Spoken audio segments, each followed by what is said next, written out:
రెడ్డిపల్లి అనేటటువంటి గ్రామానికి వెళ్ళడం జరిగింది. ఈ గ్రామం నర్సాపూర్ మండలంలో ఉన్నది. ఆ గ్రామంకి ఒక విచిత్రమైన పరిస్థితి ఉన్నది. ఒక పక్క RRRలో వాళ్ళ భూములు పోతున్నాయి, ఇంకొక పక్క కాళేశ్వరంలో వాళ్ళ భూములు పోయినాయి, ఇంకొక పక్క రైల్వే లైన్ వాళ్ళు వచ్చి సర్వే చేసిపోయారు. అది ఎడిదికి వస్తుందో అర్థం కాని పరిస్థితి ఉన్నది. అంటే RRRలో నర్సాపూర్ మండలంలో 13 విలేజెస్లో ఉన్నటువంటి భూమి పోతున్నటువంటి సందర్భం ఉన్నది. కానీ రెడ్డిపల్లి ప్రత్యేకం ఎందుకంటే రెడ్డిపల్లి రైతులు నాకు నిన్న మొత్తం బొమ్మ కూడా చూపించి వివరంగా చెప్పారు. అక్కడ దాకా మంచిగా వచ్చిన రింగ్ రోడ్డు రెడ్డిపల్లి రాగానే ఇట్లా వంకరమైంది. నా మాటలు కాదు, అక్కడ ఉన్నటువంటి ఒక రైతు చెప్పిన మాట నేను చెప్తా ఉన్నా. నీటిలో నీరు గట్టే ఎట్లా తిరుగుతుందో రెడ్డిపల్లి రాగానే రింగ్ రోడ్ అట్లా వంకలు తిరిగింది.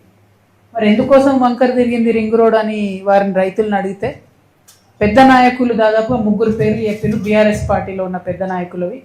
వారికి ఉన్నటువంటి ఫామ్ హౌస్లు, వారికి ఉన్నటువంటి భూములను కాపాడుకోవడానికి అలైన్మెంట్ మార్చిండ్రు. తద్వారా చిన్న రైతులు దాదాపు 56 మంది రైతులకు వాళ్ళది 59 ఎకరాలు పోతుంది. అంటే 56 మంది రైతులు 59 ఎకరాలు అంటే అందరికీ కూడా ఎకరం కన్నా తక్కువనో, ఎవరో ఒకరికి ఉంటే 2 ఎకరాలు, అర్ధెకరం, పావెకరం అట్లా ఉన్న రైతులది 56 మంది రైతులది 59 ఎకరాలు రింగ్ రోడ్ కోసం తీసుకుంటున్నారు.